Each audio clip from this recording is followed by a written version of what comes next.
In this tutorial we're going to be talking about the probability of coin flips.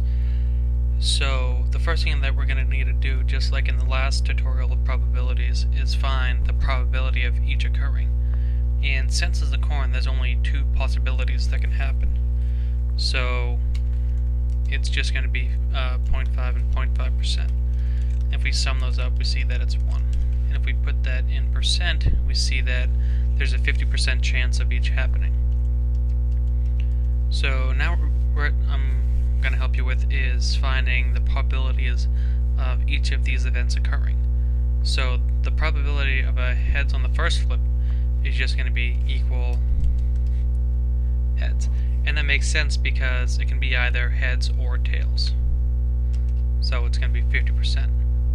So now the probability of a tails on the second flip, given that the first was a heads, is just equal the probability of heads times tails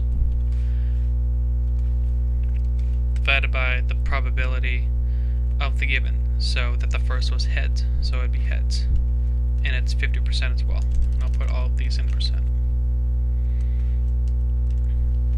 So now the probability that two tails is just going to be equals tails squared. Or we can do tails times tails, which is going to be the same. So now given a tails on the first and a heads on the second is just going to be heads times tails. So it's just like the union of them. So a tails on the first and a head on the second, or a head on the first and a tails on the second, is just going to be kind of like what we did but added together because it's or. So it's just going to be heads times tails plus, in parentheses, tails times heads. And we see that it's 50%. So there's a 50% chance that that event will occur. So now for at least one heads, or one head on two flips, that's just going to be equals the probability of heads times tails.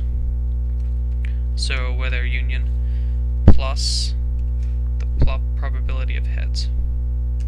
And we see that it's 0.75. So out of the four possibilities, only one time it's not going to occur. And I hope you found this helpful.